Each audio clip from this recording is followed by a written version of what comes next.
Good evening with Sports Night. I'm Anne-Marie Burt. We begin with cricket news where Counterpoint Wanderers have booked a semi-final spot in the BC Sagicor General T20 contest after getting by ESAFU Pickwick in the first quarter-final last night at the 3Ws Oval. Wanderers chose to bat first after winning the toss and posted the eventual winning total of 165 for 6 off their 20 overs. Led by Jason Green with 66, Tino Best took 4 for 17. CBC's Akeem Klinkett reports. Wanderers taking first knock were on the attack from the beginning. Jason Green with the stunning inside out which goes into the road for the first maximum off Che Lane. His partner Shane Mosley joined the act in the very next over, stepping into the cover drive running down the hill by the pavilion. Green renewed his license early out and was cleared for driving, going over the infield this time off the bowling of Jared Jukes. Jukes changed ends but was still met with aggression. Mosley down the wicket and whipping him to the Hall of Fame area for 6. Green on the move again and accepts a gift from Shad Simmons. Short delivery which he pulls flat for another 6. The partnership would however end when Tino Best is reintroduced. Mosley miscuing his shot to Jamal Phillips at point for 39. Wanderers 111 for 1. Make it 111 for 2. Very next delivery, Green's fun would come to an end. Best goes full and straight. Through Green, he's gone for 66. Jason Holder entered the crease and got straight to work, going down the ground with Jerome Stewart, not getting all of it, but enough to collect 6. Rashawn Primus followed suit, going diagonally, but it falls just inside for 4. Primus not mixing matters with the spin, however, down on one knee and dispatching Rashid Edwin over mid-wicket for his first maximum. Holder cashed in as well, going way over long on and onto the 10th. But Pickwick called on the trump card again to get the breakthrough. Best gets Primus as he supplies an easy catch to Worrell at mid-off for 22. 155 for 3 now. 4 runs later, wicket number 4 would go. Kirk Edwards driving straight to Rohan Ryan at cover for 1. As Stewart inflicted a double blow with 1 more run on the board, he rearranges Jonathan Drake's stumps. Drake's not troubling the scores. Wanderers 160 for 5. And Best was back for more. Cartwheeling Holder's stumps for 29, Wanderers 164 for 6, adding 1 more run to their tally to finish on 165 for 6 in their 20 overs. Akeem Klinkett, CBC Sports.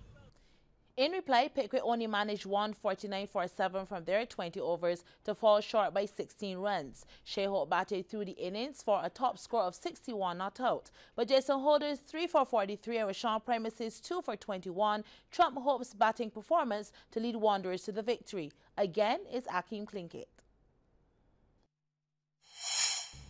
Pickwick started their chase positively. Jamal Phillips goes over mid-off for 1 bounce 4 off Shaquem Clark. He then goes through square leg for another boundary, this time off Jason Holder. But his departure was imminent. Holder with the short delivery. Phillips not knowing what to do, miscues it to the mid-wicket area where Holder runs and takes the catch. Pickwick 12 for 1. Shea Hope there all along got into his groove, whipping Holder onto the grass banks for his first maximum.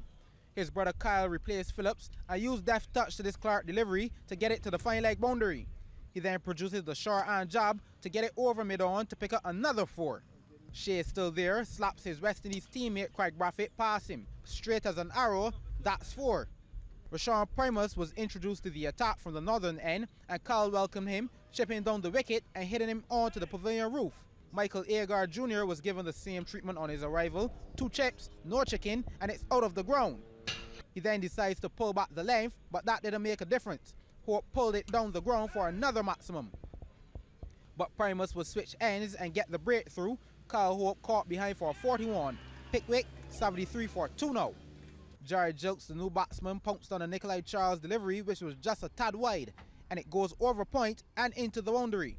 But his stay was short, gifting Diego Stewart the catch just inside the cow corner boundary. Jukes gone for 8, Pickwick 87 for 3. But Hope continued the job, rocking onto the back foot and pulling Charles directly out of the ground. But wicket number 4 would be handed his walking papers, mix up between Hope and Tino Best, and Best will be run out by Primus for 1, 95 for 5 now. Jason Holder returned, but Hope was ready for him, splitting the field to get to the cover boundary rope, and he committed a cricketing sin, bowling a no ball. and Hope took the free hit with grace, driving flat and long 6 runs. Hope teaching Holder a lesson, easing onto the pads, Hope stepping into the flick, 4 more. Rohan Ryan tried to join in the fun, going long, but Sylvester Moore makes a meal out of it, and he gets 4. But a small highlight in a short innings. Primus collecting his wicket, Pickwick 122 for 4, still some 44 runs short with 2.2 overs remaining. Next to go will be Shad Simmons, Holder with the Yorker, and Bosin for 3, 125 for 6. From 125 for 6 to 125 for 7. Holder on cleanup duty again, Jerome Stewart missing the full toss to be out for 2. The game was basically in Wanderers' hand at this point, but Hope continued his onslaught on Holder, over cover and into the road. Hope then dismissed Clark out of the ground off the final delivery to be not out on 61, but Wanderers took the game by 16 runs to move on to the semis. Akeem Klinkett, CBC Sports. Digicel is no longer the sponsor of West Indies cricket. The communications and entertainment provider announced today it has reached an agreement to end its sponsorship relationship with the Cricket West Indies 1 year early following a successful 13-year partnership. Digicel Group CFO Raymond Leclerc thanked Cricket West Indies for 13 years of what he termed as an amazing partnership. Meanwhile, Director of Commercial Marketing and Communications for Cricket West Indies, Dominic Warren, has noted that it has been a great and successful partnership for both Cricket West Indies and Digicel, and they're now primed to take on a number of new initiatives as part of their recently announced strategic plan. Cricket West Indies hopes to make an announcement on its new long-term principal partner in the very near future.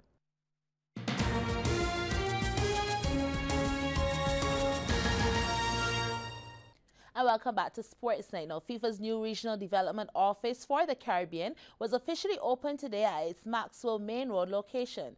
CBC's Kamal Haynes was there for the historic occasion.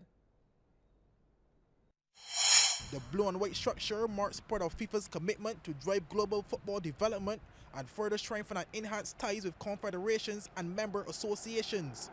Present at the opening was CONCACAF's president Victor Montagliani, along with FIFA's Secretary General Fatma Sumora, FIFA's Regional Office Manager Marlon Glean, the Caribbean Football Union and Barbados Football Association's President Randy Harris, and FIFA Director of Member Associations Veron Musenga Umba. Sumora touched on some of the major responsibilities of the office. They also have a responsibility to, oversee the development program across the region. This office also will help deepen the relationship and make FIFA much closer to its member association. And finally, through this regional office, we are also expecting to be able to design a tailor-made response to the development needs when it comes to football. BFA President Harris sees the move by FIFA as the birth of higher standards in the region.